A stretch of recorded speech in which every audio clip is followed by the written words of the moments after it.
Kids on the floor, pause at the door, spills in the hall. You've seen it all. Welcome to Clean Living with Sam. I am carpet cleaning. We're the team that you need, and breathe and feel that sparkle again. Welcome to Clean Living with Sam. I am. Oh yeah. I can relate to that. Well, I guess that's kind of a cold opening to our podcast. Welcome to the Sam I Am, or Clean Living with Sam I Am podcast. Today's guest is Eden Avalos, and he's currently our youth pastor at the Frankfurt First Church of the Nazarene, and he's also going to be leaving us here soon, unfortunately, but moving back home to family, which is always good. Family is pretty important, and especially parents as they begin to get older, and for your children, to have a close relationship with their family. Yeah, that was a big driving factor, is wanting my kid to have people, and because I grew up.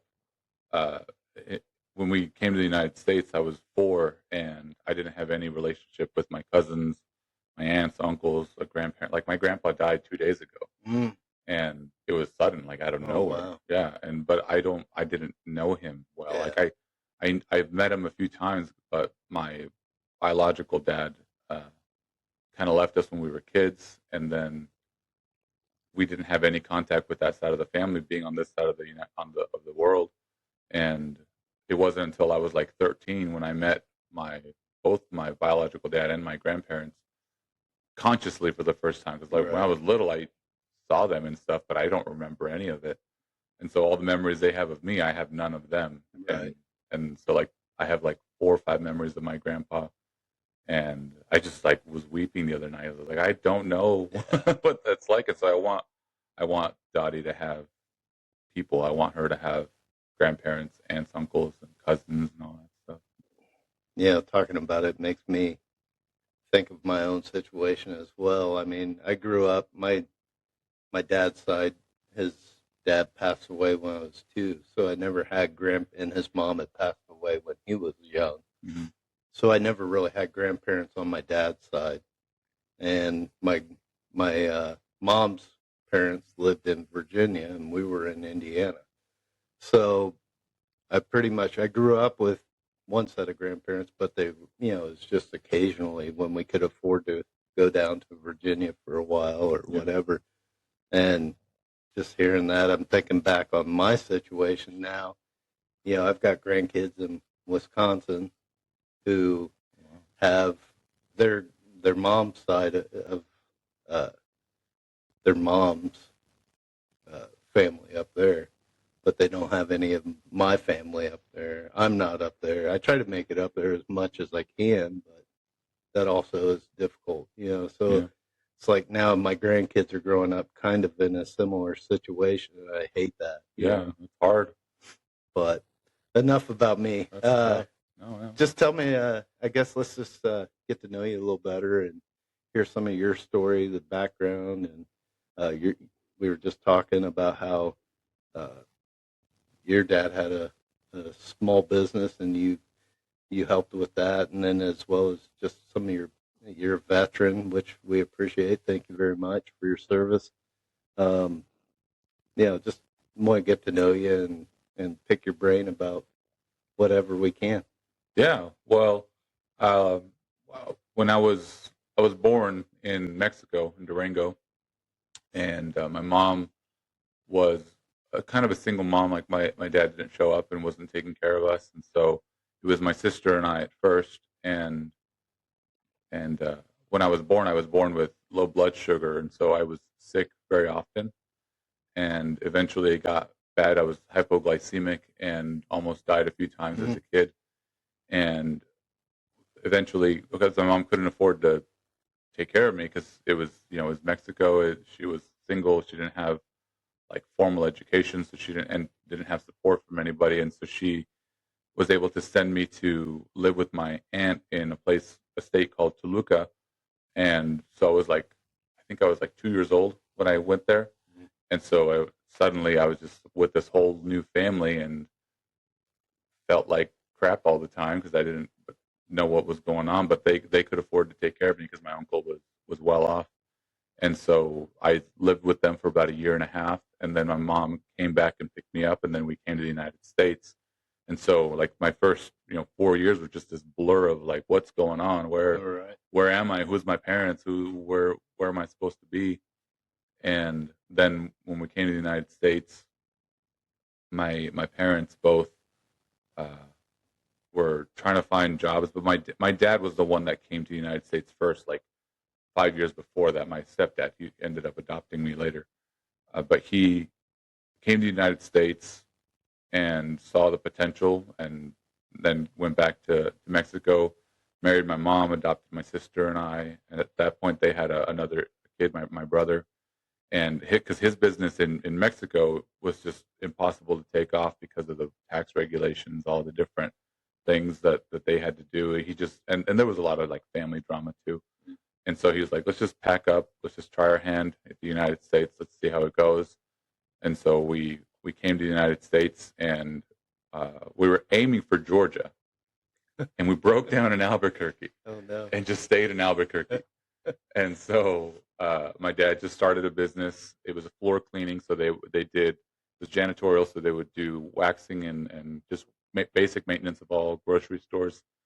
And when he first started out in the U.S. in Albuquerque, he was working for his cousin doing that business, and eventually realized like I could do this. And so he saved up, bought his first machines, bought the wax, bought all the equipment. I just remember him tying these big floor buffers. You've seen them on top of a Ford Taurus. And that's how we carried things. And, we'd be sitting in the back of the car with giant boxes of wax and cleaner and mops all over the place. And we lived in a small apartment, and it was always packed with just equipment. And we'd play with the boxes. We'd turn them into little cars and stuff because that's just what we had. And we had toys too, but it was like very few, and mostly just boxes and stuff. But his business just took off because he was good at what he did and wasn't trying to cheat people, wasn't trying to, take advantage of clients. He was just trying to do a good job, and was competing with his own cousin. But there was already some issues there. But there was so much business because it's all grocery stores, all department stores, and so we lived in Albuquerque for I think like 3 or 4 years before we moved south to Los Lunas.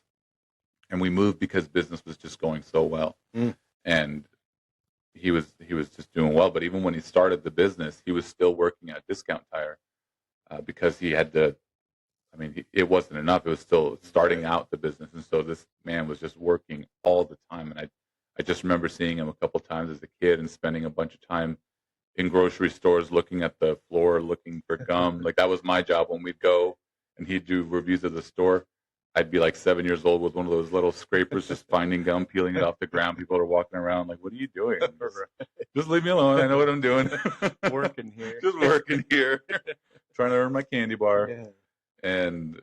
And just doing that, like just since I was a little kid, I remember being in stores, and eventually my dad had us, my brother and I and my older sister, translating, because he didn't speak English. And so for years, I still to this day don't know how he built this business without speaking any English, but he did, and he figured it out. But eventually when we were like 10 or 12 years old, he had to start writing his contracts and translating his contracts into English. And my sister was his like secretary, but it was just his daughter picking up the phone and answering in English and managing his company. And so since we were little, we learned how to translate. We learned how to engage with professionals and how to engage with adults from a very young age. And we'd go to the stores with him, and we'd translate for him to the store managers, and they'd tell him what they need and what was missing, and I'd tell my dad, and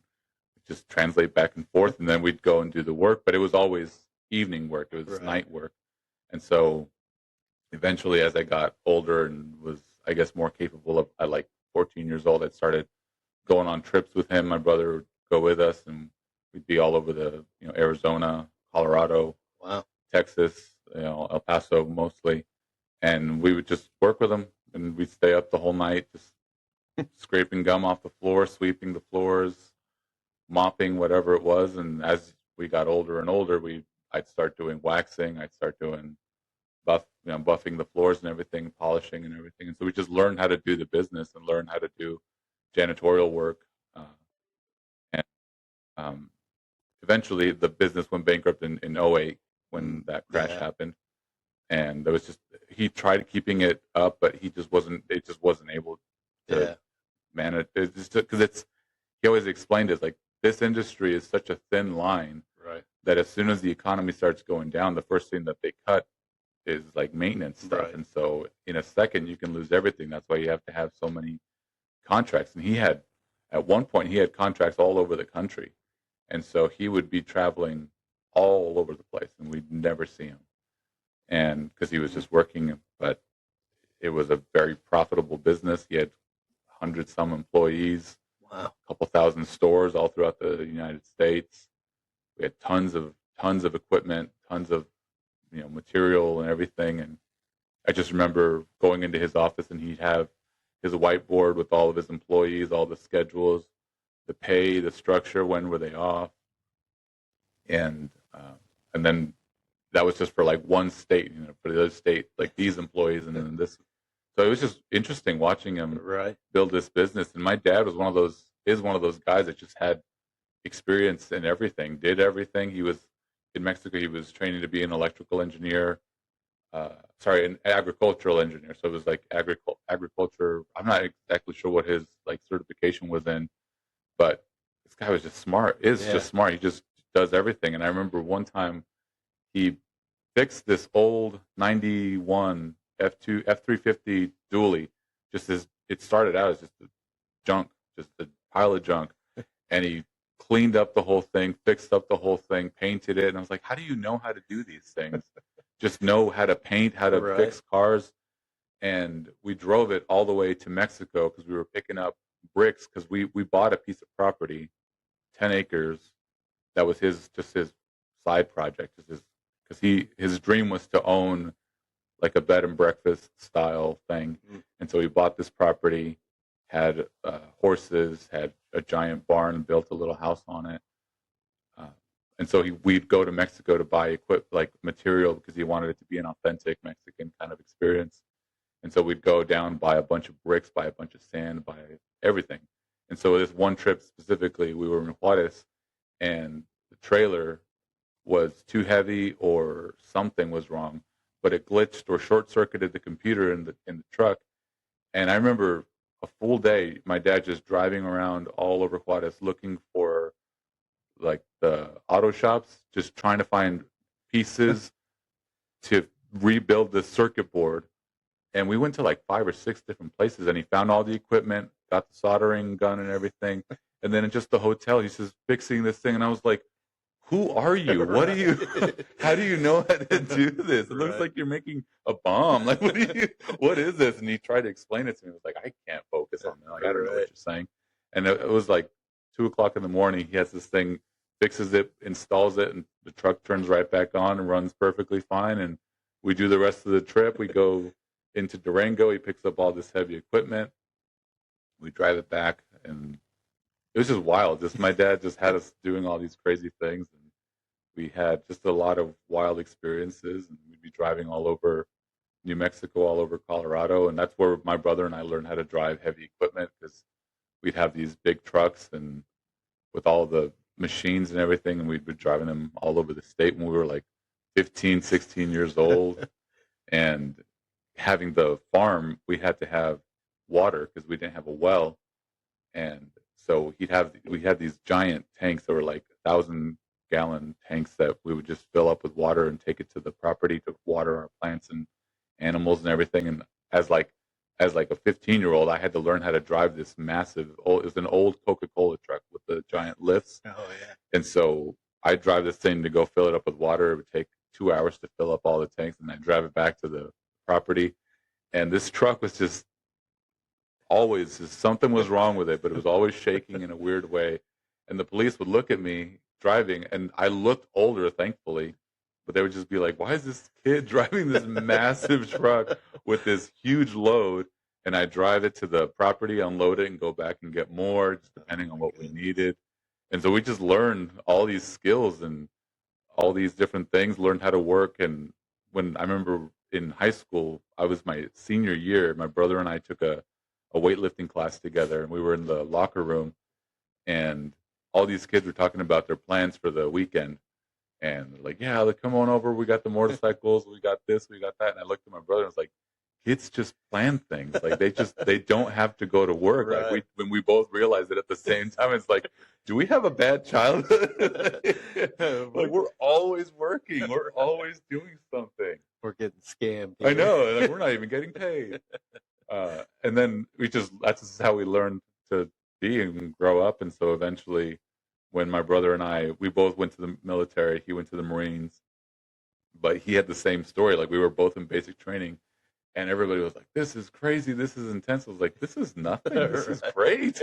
We get 3 meals a day. We get to sleep for 8 hours. This is awesome. Right. Yeah, this is a break. This is a break compared to what we had. And my dad always joked whenever we'd be working, because we told him like we were enlisting, and he's like, well, I'm getting you ready for basic training. And I was like, okay, whatever. And we get to basic training, I was like, this is cake. Like he really did prepare us.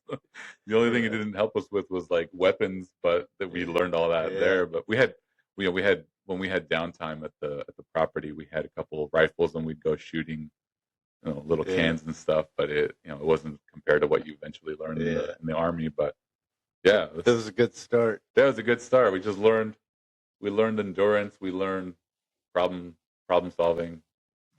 We had tons of problems we'd have to figure out, and my dad wasn't always at the property where we were, so because he was at another property doing something else, and so we'd be over here fixing something, he'd be over there doing something, and we didn't have cell phones at the time, so it's like you just learn to figure things out. Yeah.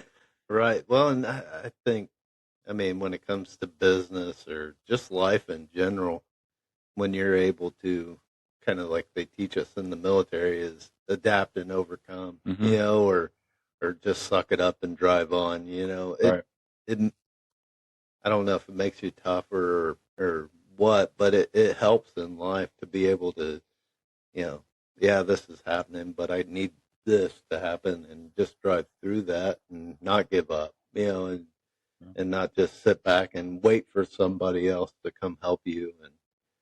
And those are kind of tough but valuable life lessons you kind of learn there on the property or wherever you were helping your dad.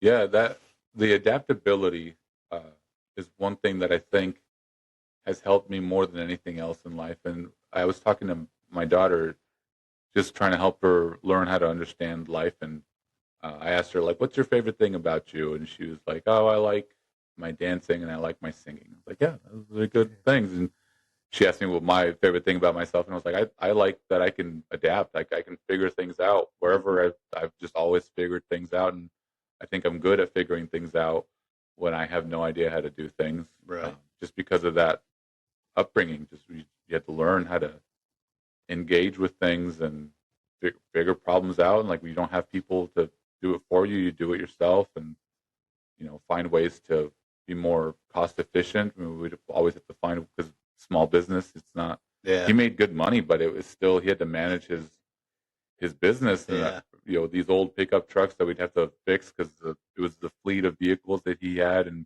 they were always like your trucks, always working, always heavy loads and everything. And we'd be figuring out, how do you make a ramp that will get all the equipment onto the truck? How do you store all the equipment on the truck? And so we'd have these, like, I remember he built this. It's like a rolling cage, but it was for the back. But it had this because we had this one specialized machine that was specifically for stripping and waxing, but it was intensely heavy, like probably a couple hundred, like not probably, it was a couple 100 pounds at least. Right. And so getting it to the top of the truck was impossible. And so we had different ramps, but they were always breaking. So my dad one day was like, just make one out of just steel and aluminum. And he made this giant ramp that itself weighed about 100 some pounds. Right.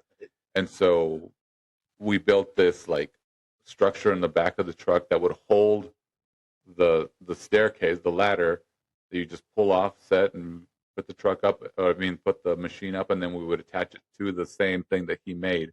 And he's custom made this cage for the truck and the machine where everything fit perfectly. And it was like, how do you know how to do this? So we were talking about the adaptability of your dad, and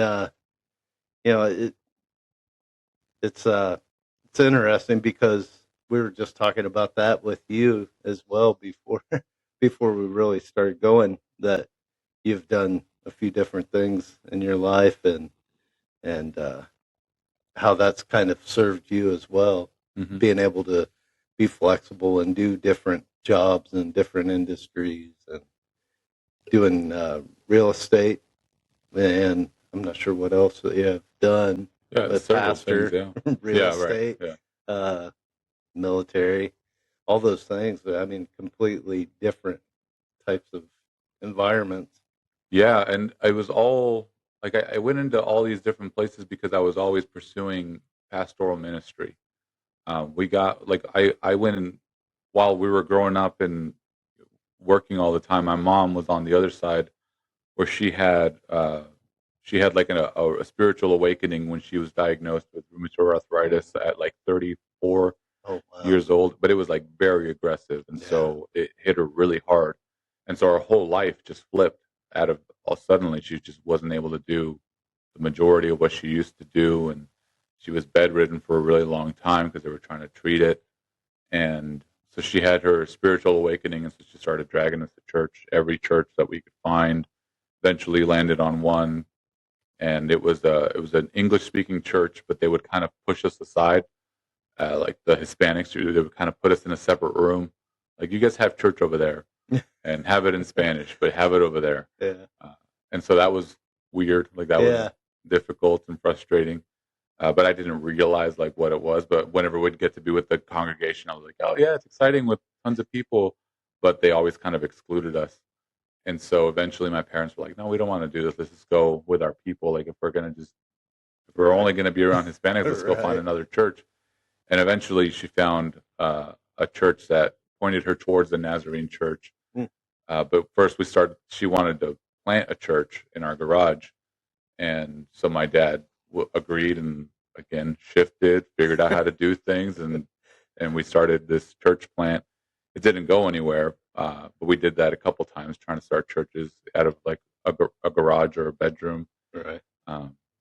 And so she kind of had us in this world, and in my own issues, trying to get acceptance from people. I would go with her and try to fit in and everything and understand things. And so I had kind of a difficult time understanding what I was supposed to do with my life, and eventually felt called to ministry, and so I started pursuing that. And my dad was a little disappointed because he wanted me to continue with the business. Right.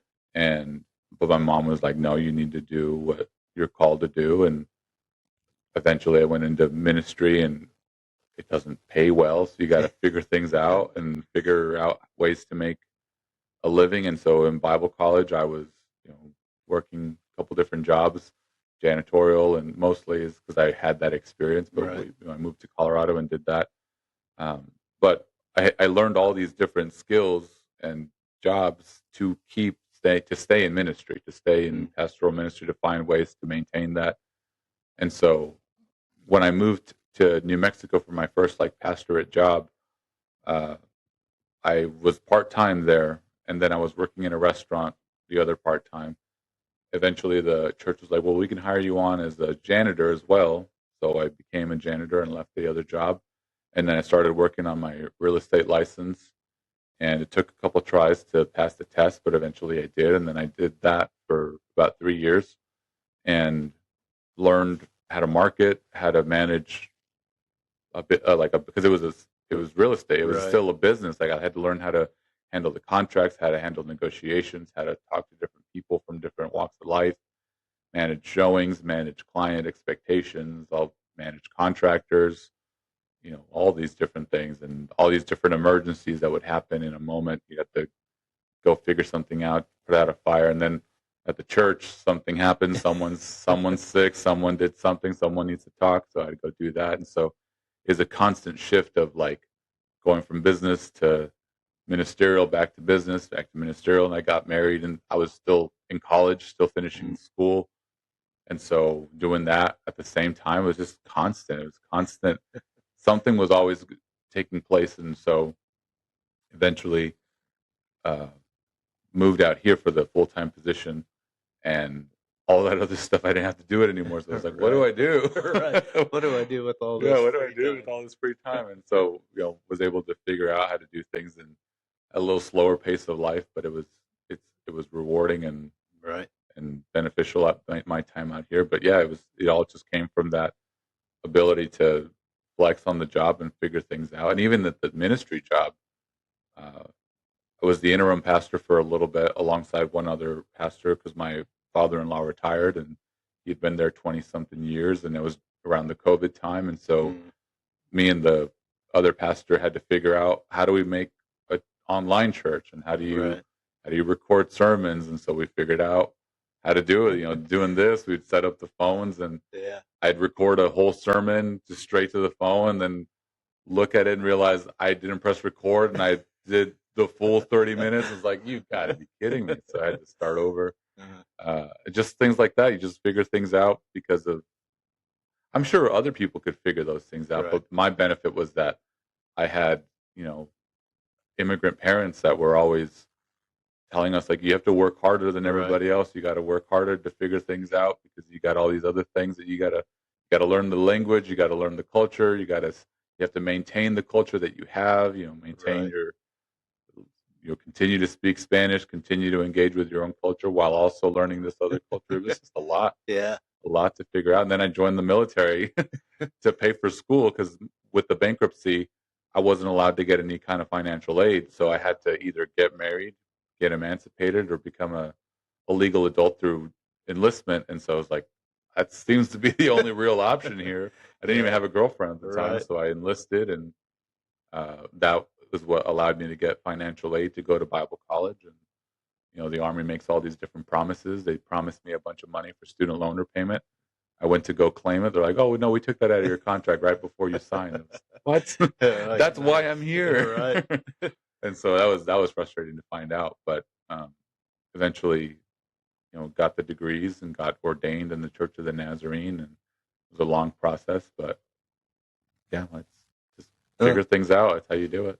Yeah, so when I joined the military, I joined when I was 16. My parents signed for me. And when I graduated, I had a month in between graduation and leaving for the military. I'd never planned on going to college. I did the GI Bill because, it's like $100 a month for a year, and then you can go to school. But I really never I never thought I'd be able to attend. I didn't have, at that time I'd never cared for school. I hated it.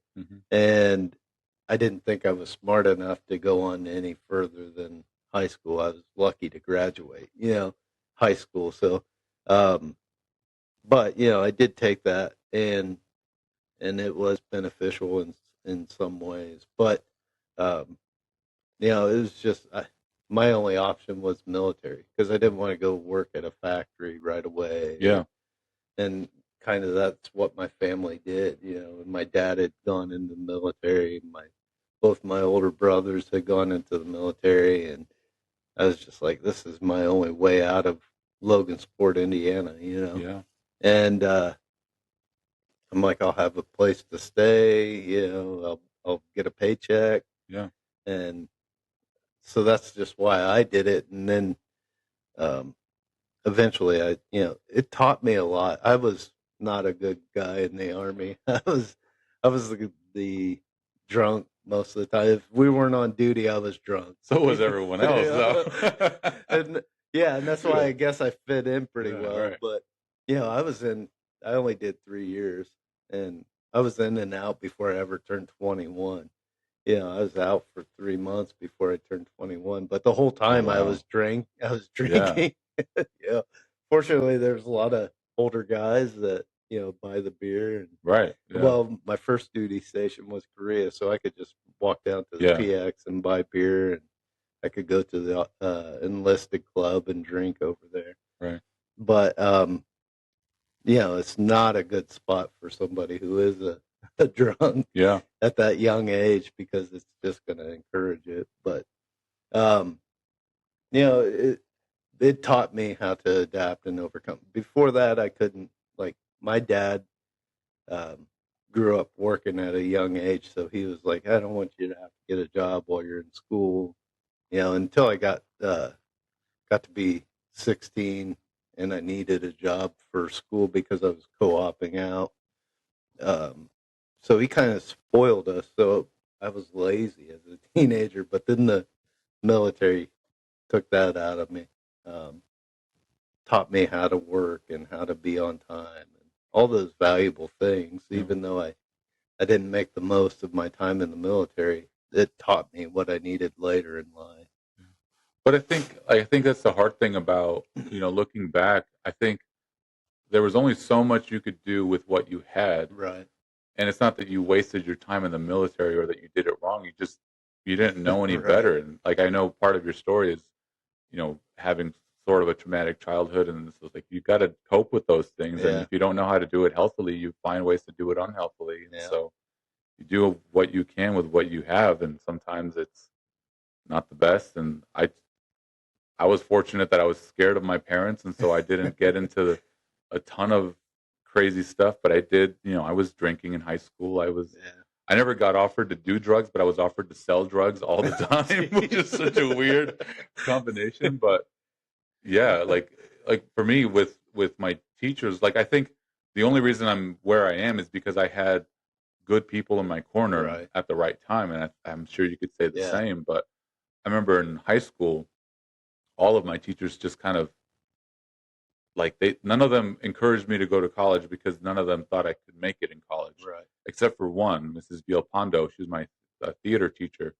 and I only ended up in theater because I did it in middle school once, and I was out of obligation like that. I just needed a credit, and ended up enjoying it. Like, I loved it, and so when I got to high school, I gave it another shot. And Mrs.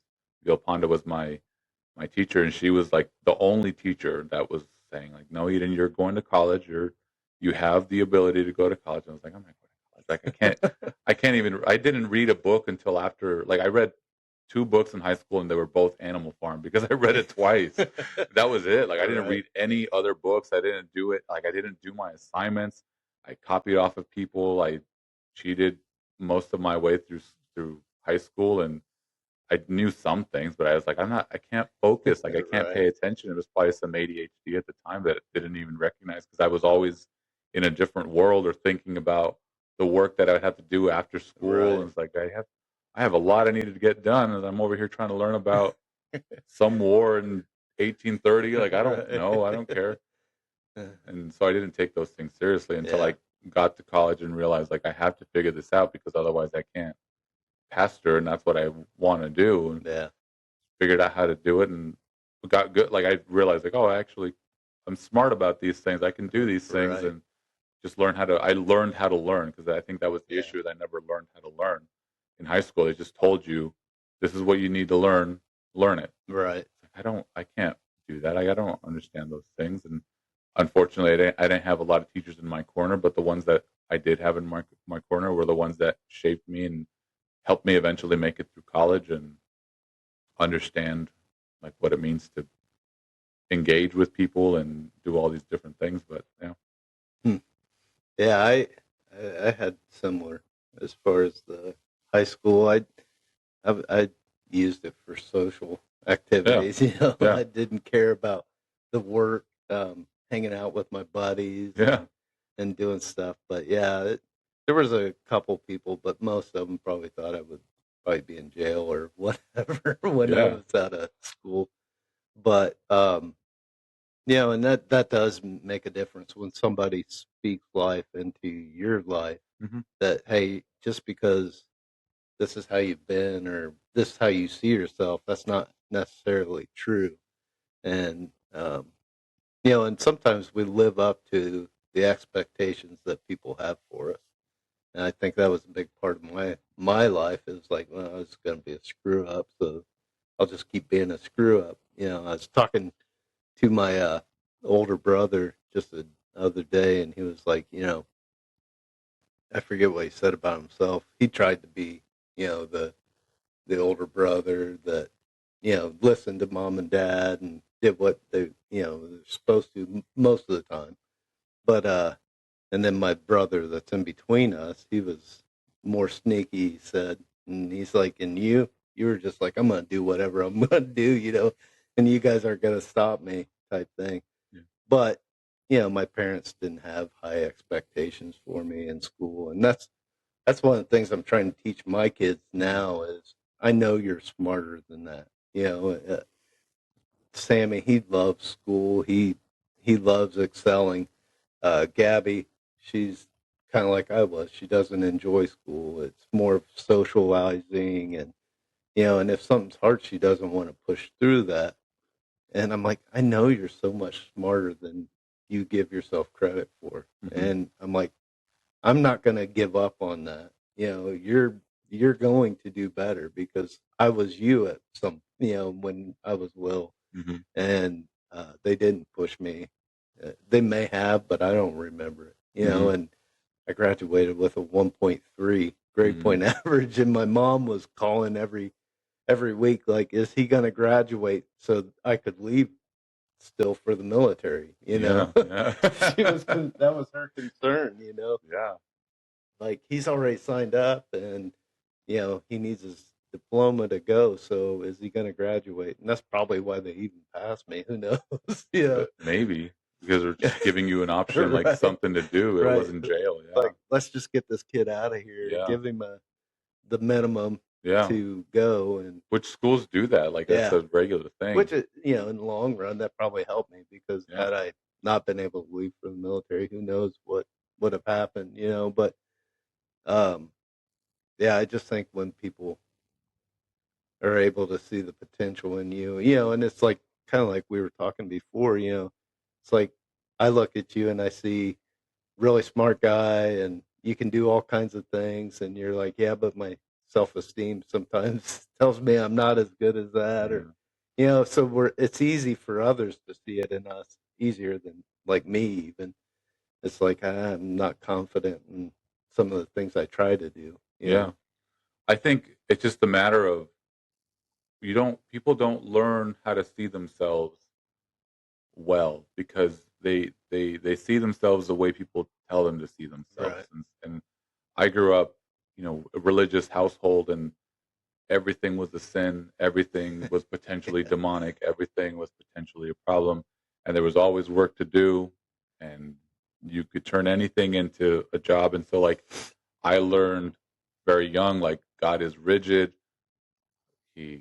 No wiggle room. Right. And I didn't learn how to rest because every moment, I never saw my dad rest. I never saw my dad sleeping.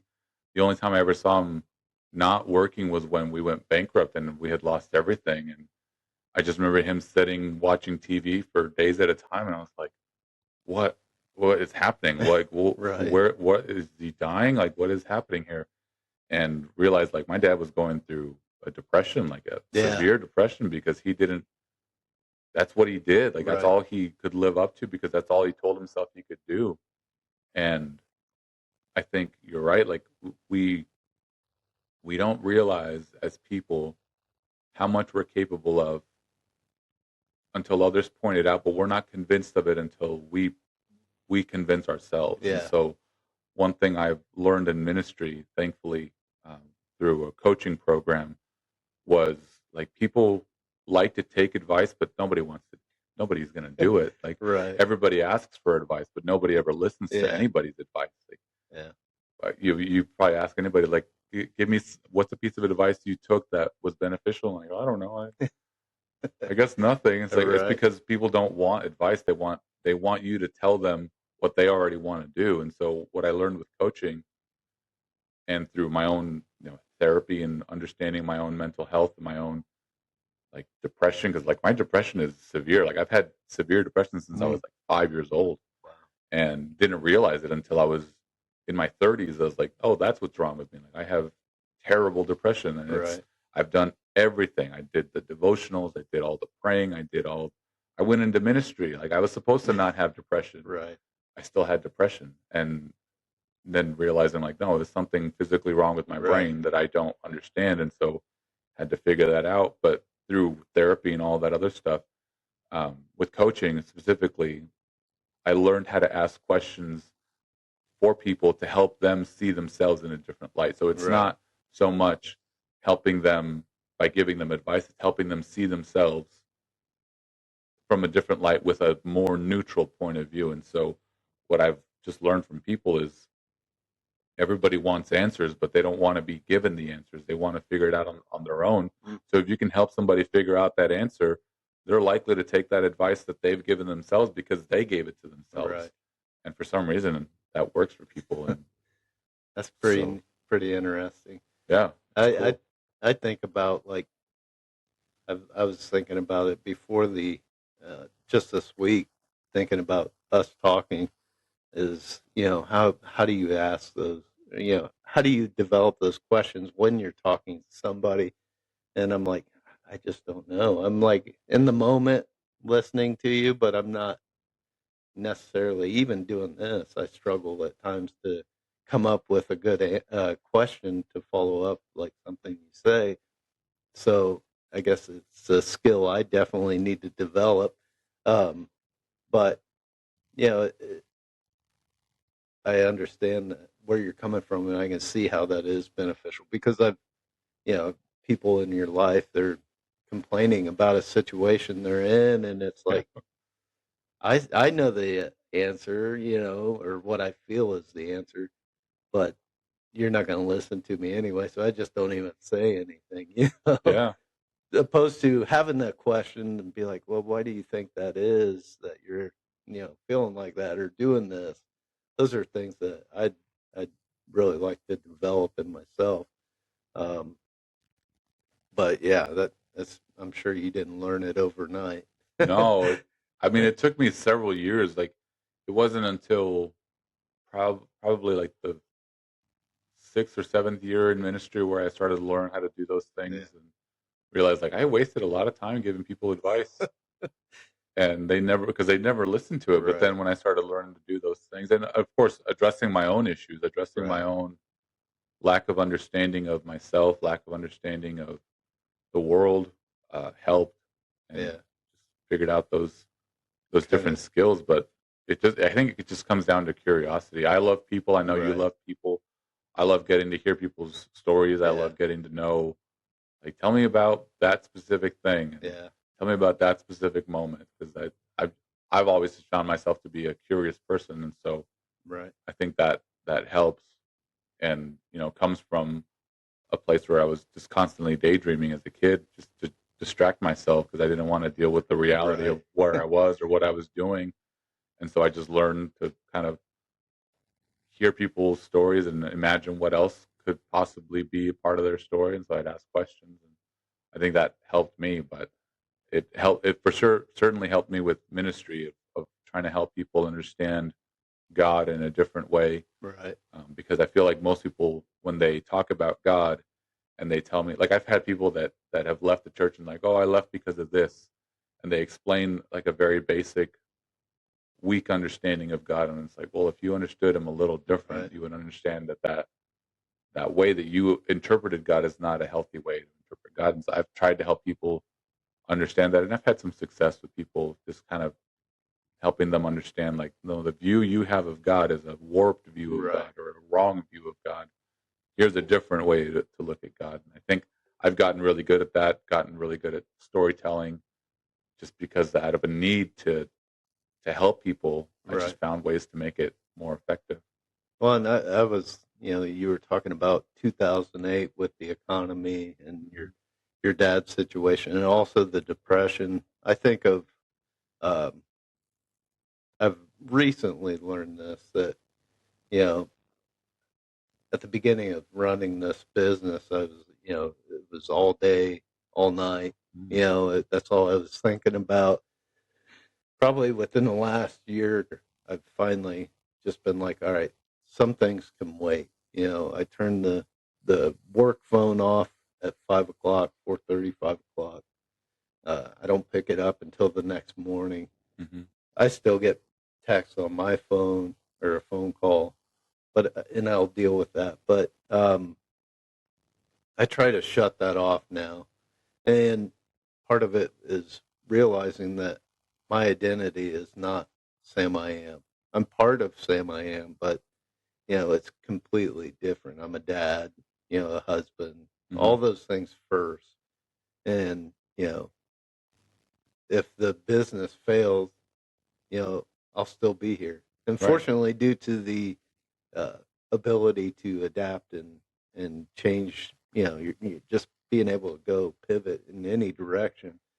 I don't even worry about that like I did. I mean, there's days I'm stressed. Another bill's due, or a bunch of bills due, and I'm not getting any checks in the mail.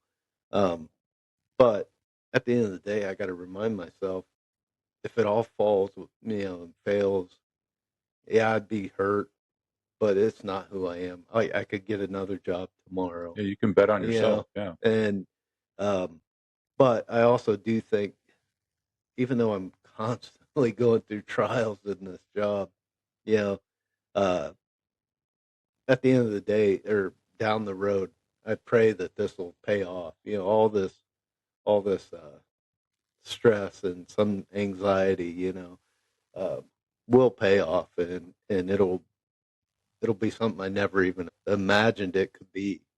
That's my dream. And I know if I just stick to it and be faithful in what I'm doing, with the guys I'm doing it with, it should be successful. But I could imagine what the depression would be if, it does fail, because you've spent a lot of time and effort in that. And so I could see that being an issue. And the economy right now is killing me. I was like, I called about a part because one of my vans it's down, and I just spent like almost $5,000 for one part, and it didn't fix the van's not running still. So I need one more part, and hopefully this part's going to be the one that fixes it to where I can be running again. But that part's, $2,800, and I'm like, I don't have that kind of money in the account. Next week's payday, things like that, and it's like, it's super stressful. And I was like, part of it, the problem is tariffs. Like with this, buying this part, so the place I buy it from, they need to always have one on stock, so they're going to have to order it, a new one, Right. and it's coming from Canada, and I got to yeah. pay a tariff. Well, sometimes they charge them, sometimes they don't. So the guy's like, well, it's for everything that I need right now, it's $2,800. But if they get hit with the tariff, I got to pay the tariff on the incoming part. Right. So he's like, I kind of need you to agree that if I get a tariff, you got to pay this $210 extra. Yeah. So then we're up over $3,000. Yeah.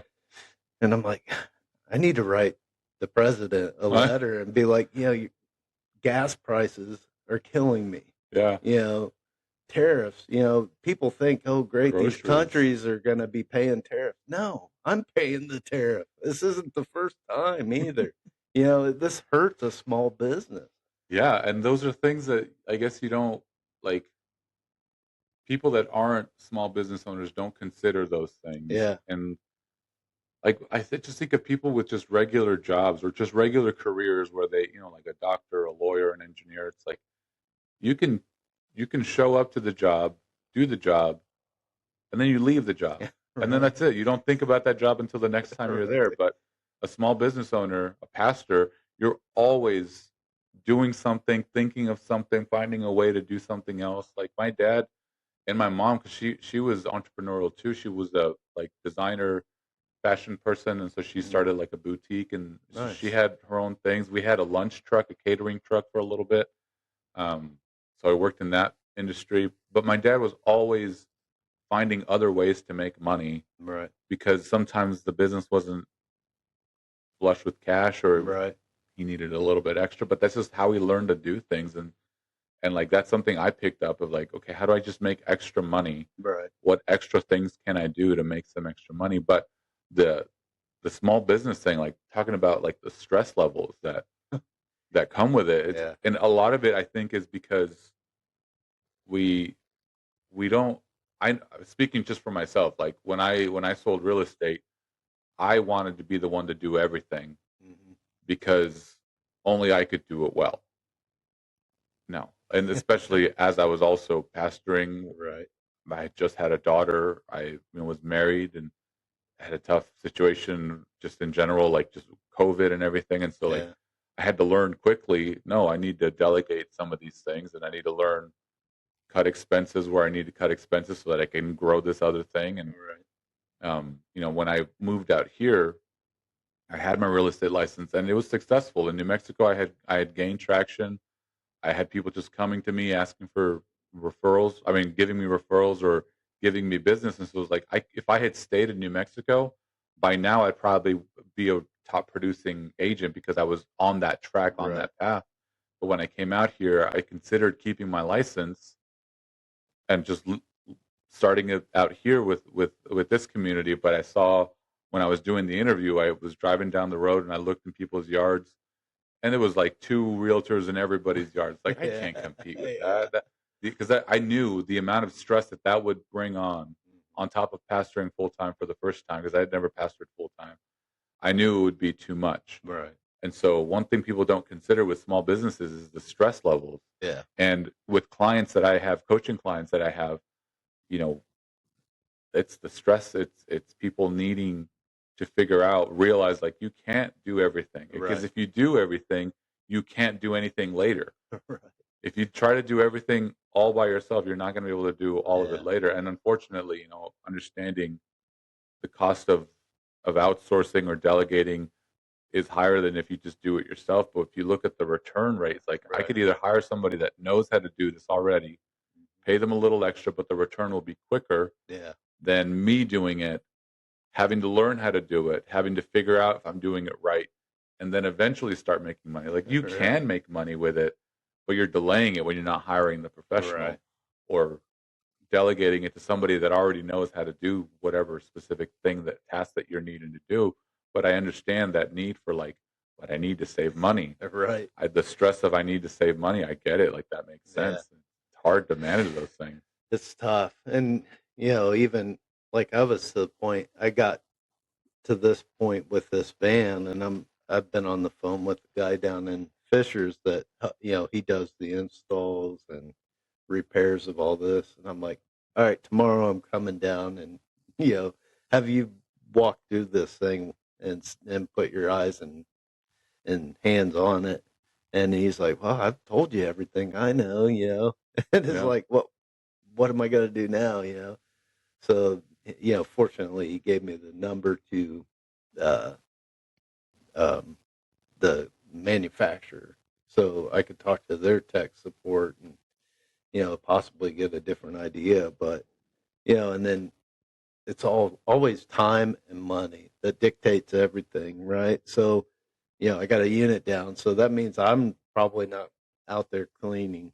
Because you're fixing it. Yeah, so I've got time to fix it, but at the same time, there's times I've made dumb mistakes, and I'm like, oh, now I got to go back and do that again, and um, and then only having one place I could take this machine to, Mhm. and they've got 6 trucks that they run, plus all the other people in the area that use them as well.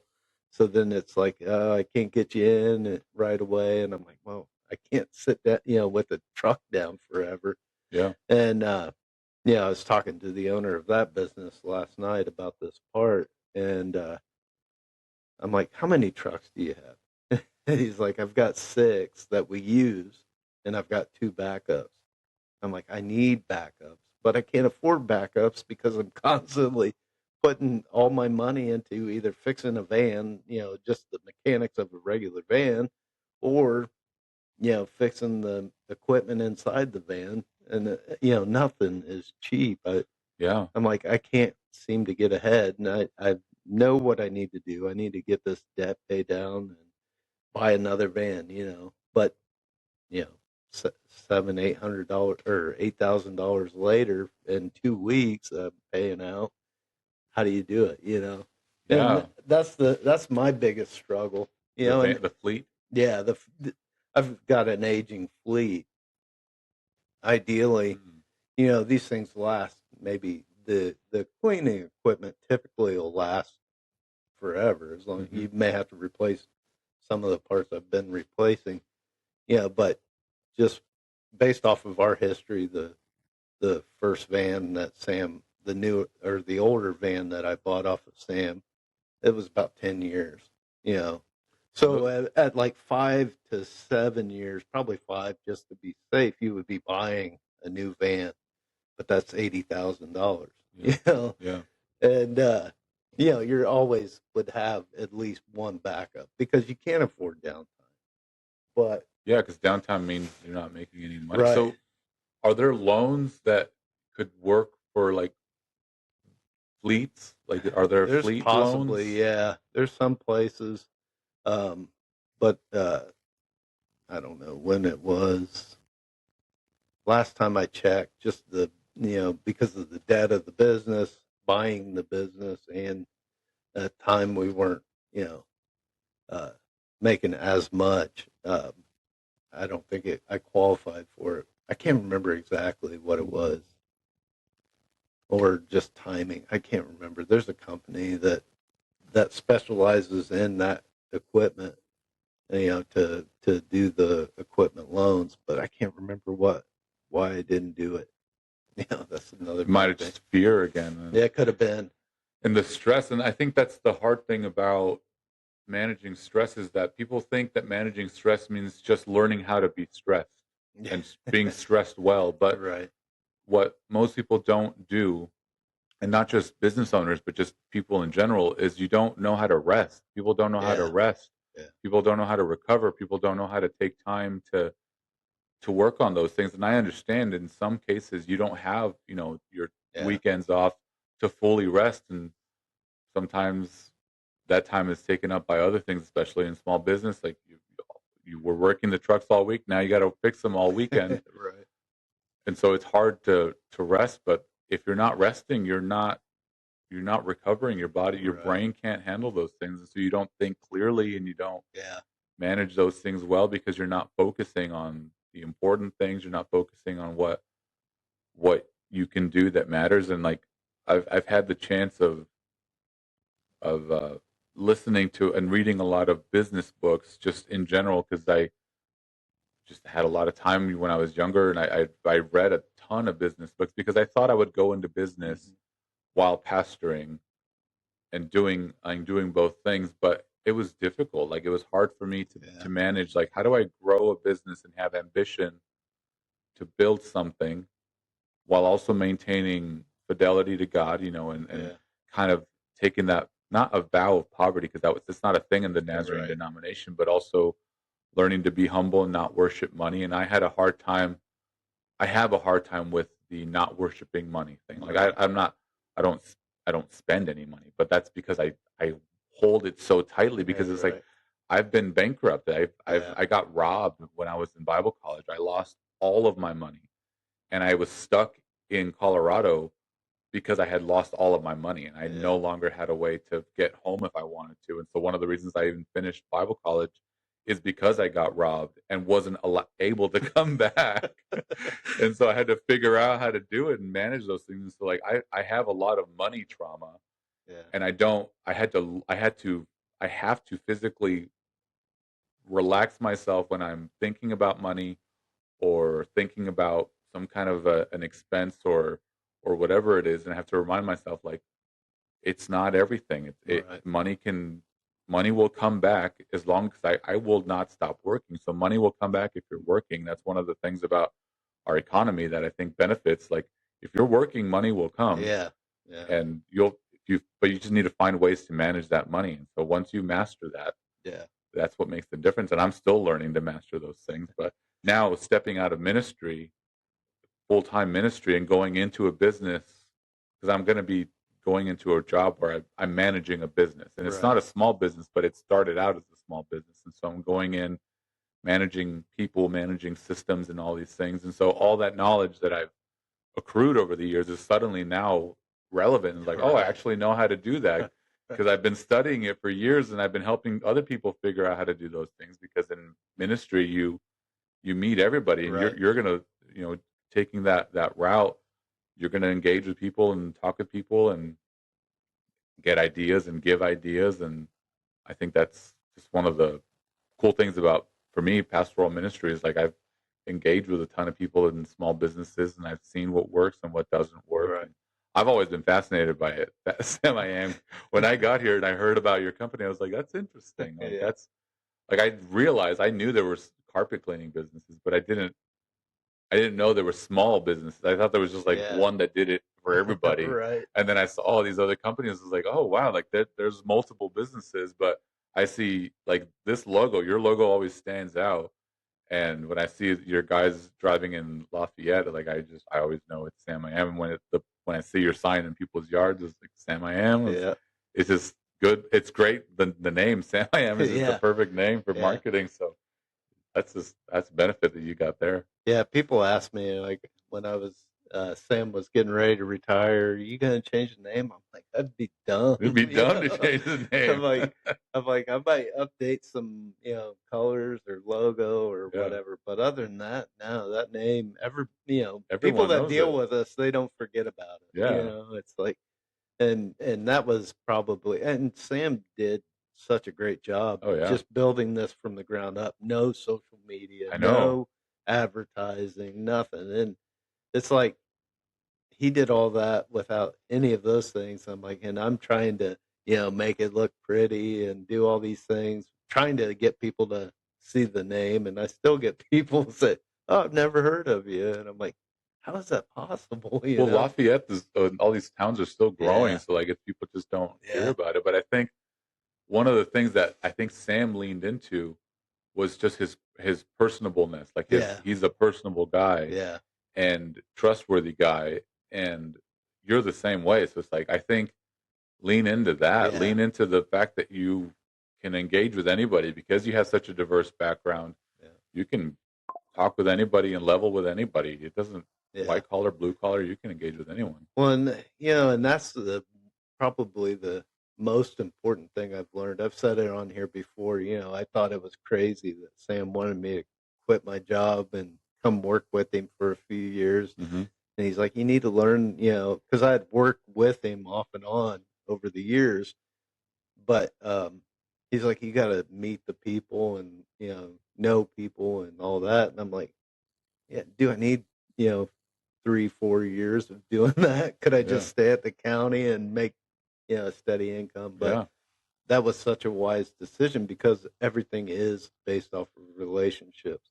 And, when I don't get time, especially like now, there's certain properties I haven't been in and seen the people I have the relationships with. So, or I pick up a new customer and we don't have that relationship established yet that, oh, I got a spot here. Why didn't you tell me about it? Mm-hmm. Well, then I have to go through and explain everything, opposed to those relationships that we've had for years. They're like, if it didn't come out, I know you guys tried everything. Mm. You know what I mean? Yeah. So it's like I get frustrated. Yeah. And so then that translates into my life or with my employees. If I don't work with a guy for a while, I can get pretty irritated. How it is having employees or working with people. We tend to get on each other's nerves occasionally, or somebody does something you wouldn't have done or whatever. But when I'm working daily with these guys, it's harder to be angry with them, So I've learned that, and, it's just so much the business has taught me, as well as, just how to be better. Yeah, how to be personable and how to be a human. Yeah. Yeah, one of the books that I read early on in my youth was How to Win Friends and Influence People by Zig Napoleon. Ziglar. No, no, Zig Ziglar was a speaker. He's good though. Zig Ziglar, a huge fan of Zig. No, Napoleon Hill, I think is Hill. I've read that book a dozen times because it's just it was such a key book to understand, like, how do you engage with people and talk with people and get to hear what their actual needs are, because I think that's the thing about sales is that you can have your sleazy salesmen that just want to sell something and get something off their inventory and sell it and make their money, but those people aren't career salesmen. Career salesmen are the ones that identify the problems that other people have and create solutions around those problems and say, like, and then create a vision for that person, that client, and say, like, this is the problem you have. This is the life I can give you if you work with me. And then when you can learn to do that, you can sell anything. It doesn't matter what the product is. As long as you learn how to do those things, you can do it. And one of my buddies, when I was looking for a career change, like 4 or 5 years ago, because it was during the COVID, and I was like, I need to do something. Like, I can't stay in ministry this whole time. I can't do real estate. I need something stable. My buddy was trying to get me to go into medical equipment sales because he was like, dude, you can sell anything. I was like, I don't know anything about medical equipment. And he was like, no, you can sell anything because you know how to engage with people. And I was like, okay. And I tried getting jobs, but the market was just really difficult at the time, and I wasn't patient for it. But that was a little avenue that I almost took, of like medical sales, because like I sold cars after high school. I got really good at selling cars. I sold houses. I sold like contracts and stuff like that with my dad and the business. Like, learn how to engage with people, and again, identify what's the problem. I'll get it fixed and I'll get it done. And I think that's what makes a good salesman, and what makes a sleazy salesman is the difference.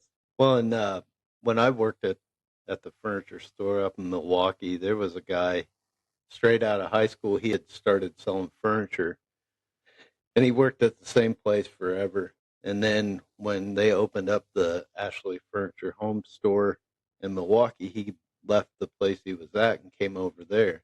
And he was a top salesman. I mean, he was, I don't know, he's about my age, early 30s, but had been doing it already for 15 years or whatever. And the guy, he was just so slick. I mean, I ended up getting out of sales and going into management because I'm like, I want a steady check, Yeah. But we had I think it was our first Black Friday sale there at the furniture store. That guy wrote $250,000 worth of furniture in one day. In a day? Yeah. I'm like, how do you do that? But he was good because, a guy like me, I'm not really outgoing typically. If I don't know you, I'm not that outgoing.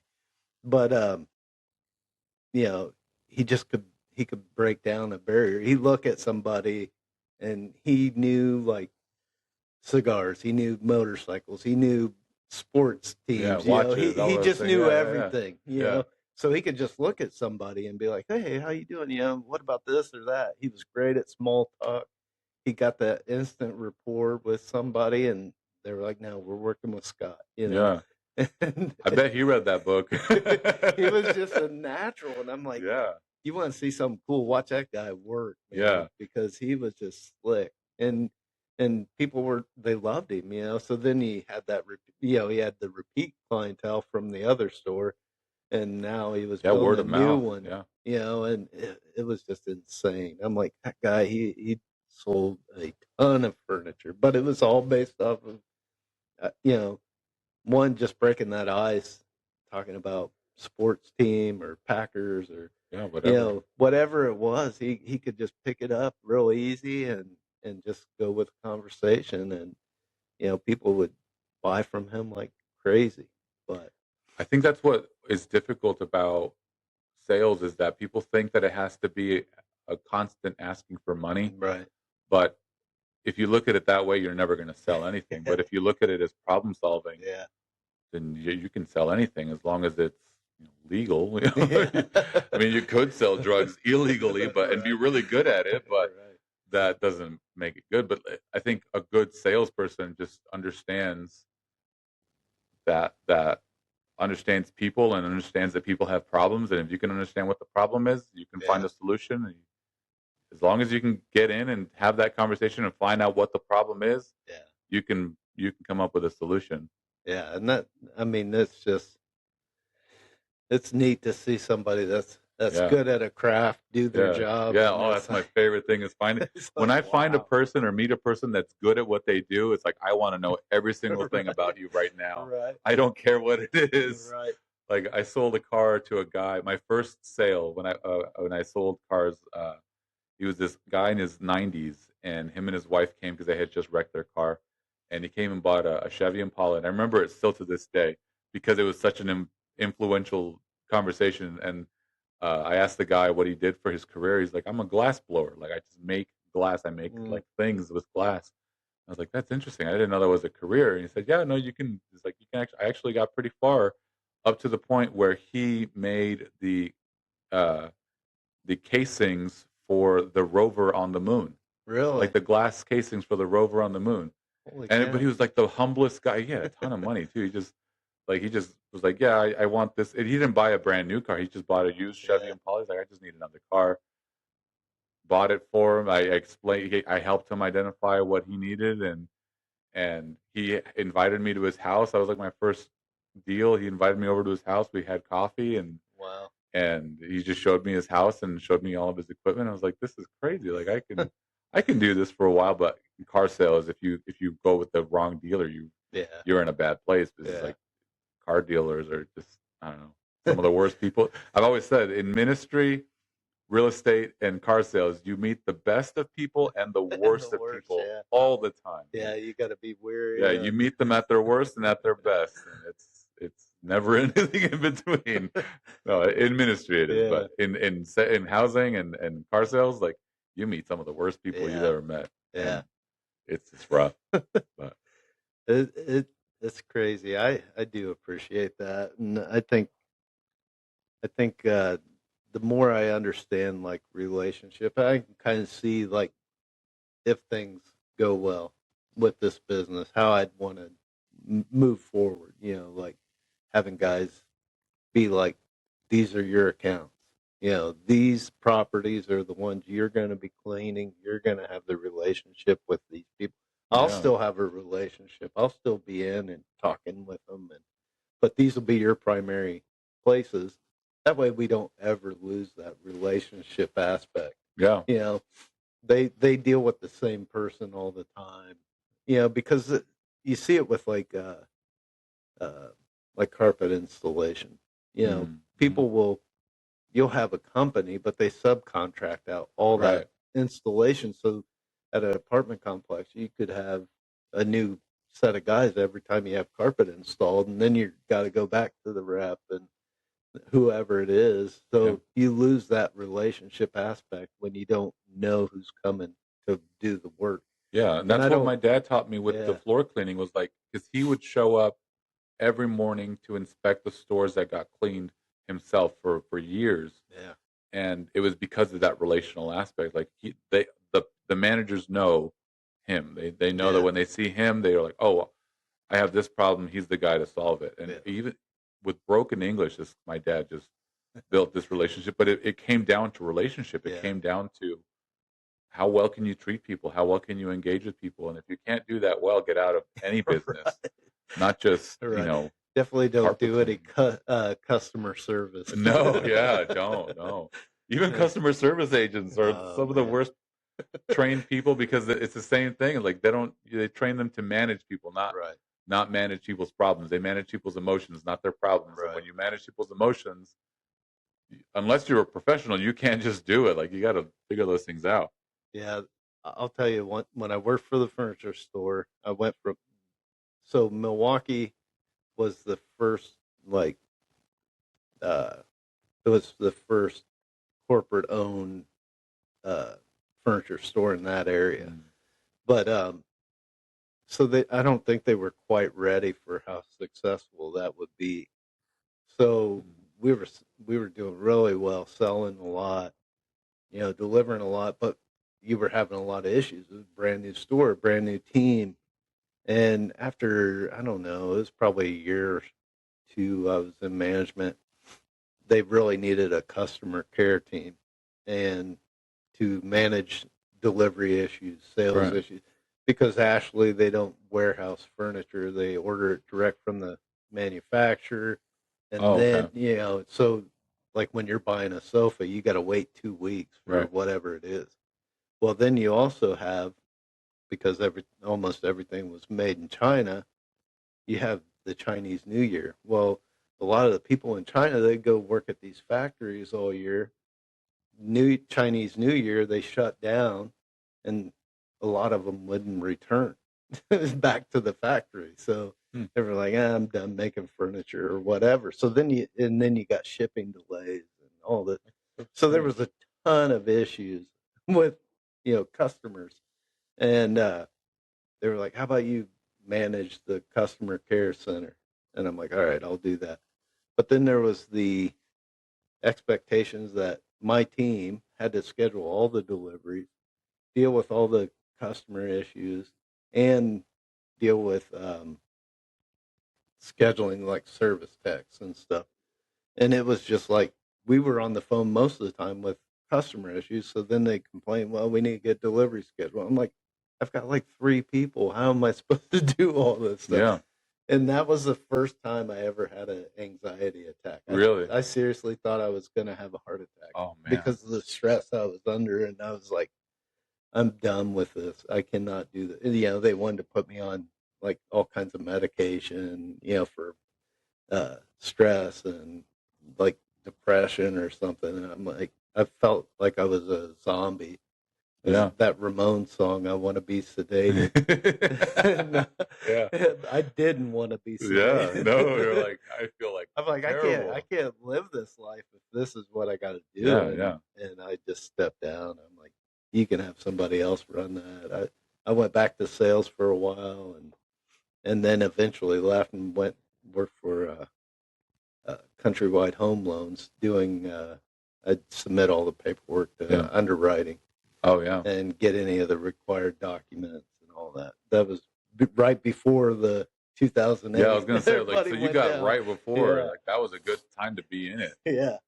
So you can make a ton of money. So, yeah, I forgot about that job until I started talking about this. That's funny. But, yeah, so, it's insane to think about some of the stuff. But, yeah, there's certain jobs. I mean, I have pretty high stress tolerance. But that one just broke me. I was just like, I can't do it anymore. Yeah. No, when everybody's got unreasonable expectations and you're supposed to manage them. Yeah. That's impossible. Yeah. I couldn't do it. Yeah, that's one of the hard things about ministry is that you get people that want you to solve all their problems for them. Yeah. But they don't want to do any of the work. Right. They don't want to do any of the thinking. They don't want to do any of the practices or anything. And same with like houses. Once I remember selling houses and people thinking, I want a $400,000 house, but I have a $200,000 budget. It's like, you're crazy. Right. Or I remember car sales, people would come in. I had a lady come in one time and she was like, I want a Chevy Tahoe and I want it $300 a month. And I was like, okay, well, how much do you have as down payment? She's like, I have a car and I owe like $15,000 on it and it's worth like $2,000. I was like, what are you doing here? Get out. Like, You're wasting my time. The only way you're getting a Tahoe is if it doesn't have 2 of the wheels that it needs. And it's broken. Right. Yeah, I don't know. So talking about the ministry and expectations, people wanting you to I can't think about relationship without thinking about what I've had to do to have it's not a mandatory. It's something I want to do to have a relationship with God is, I got to put in some work here. He's not going to teach me everything through osmosis. Right. I got to be in the Word to have that relationship. And it's the same thing that I was just saying about working with the guys, if I don't have that communication with, reading the word or praying, it's hard to feel God's presence, or desire for my life. And that was something I always, like, when I remember telling Sam years ago, when I was really trying to spend time in the Bible, doing a morning devotion and all these things.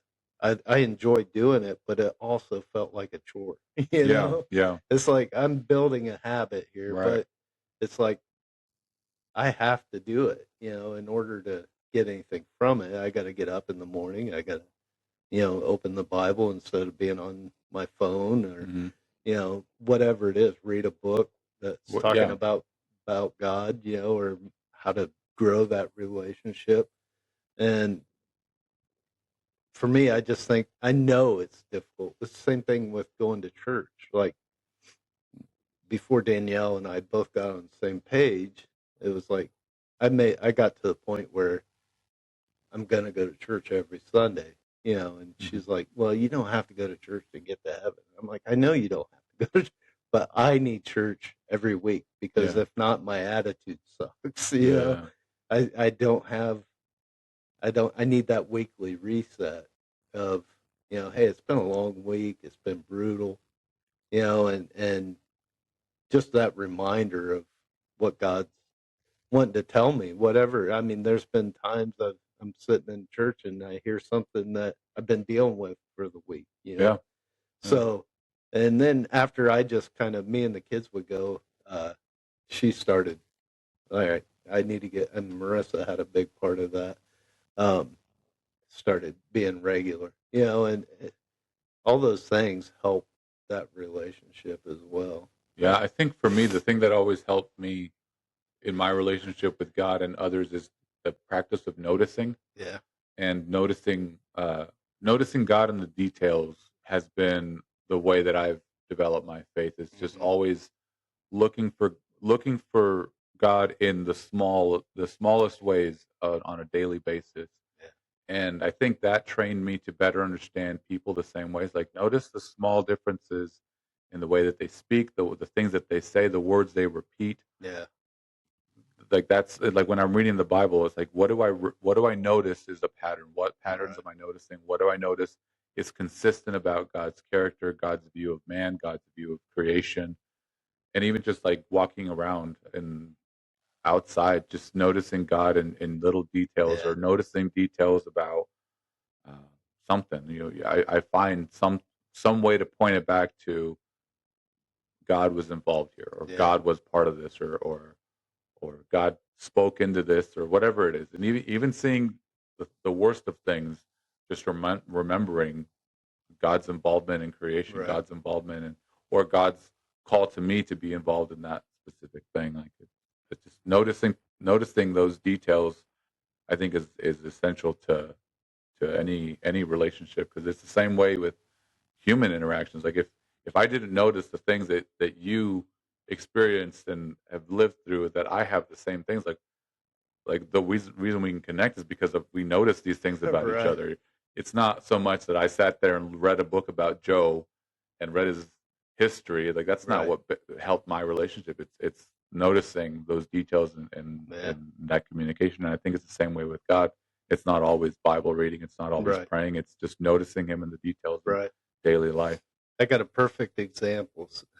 Going back to the work van, we've been through, like, step by step all these things, and I'm like, one of the things on the PTO, you got a serpentine belt that drives the whole engine, and if that gets stretched just a little bit, it could throw things off. And when the blower motor locked up originally, I thought, well, I started noticing a squeak in the front, which was probably from serpentine. After a few steps, I'm like, maybe I just need to change that serpentine belt. Well, Keith and I were at my shop at the house, and I'm like, pop the hood. So pop the hood, and I look at the serpentine belt. It's the down tube for the power steering fluids right on the serpentine belt, and it's got a big gash in it, like almost cut through the tube. And I'm like, I guess God wanted me to see this right now. Yeah. I'm like, we could have been driving down the road and a whole, but it's like little things like that I notice, and I'm like, there's no coincidence here, you know? No, absolutely. That's we wild. were able to zip tie the hose back. I probably need to look at getting that replaced soon, but I was just like, man, this could have been disastrous. Yeah. If That's this wild. ran in any longer, it could have cut right Just into a that second tube. longer. Yeah, that is like, crazy. I'm like, Wow. it's just nuts, and I said it on previous podcasts. If you're not looking for God, you'll never see him. But if you are, you'll see him in the smallest of details. And something like that was just a perfect reminder of how I look for him. You know? That's so good. I love that. But I know you got to pick up Dottie. Yeah. And but just because you're going back to New Mexico, it doesn't mean we can't do another episode. I can.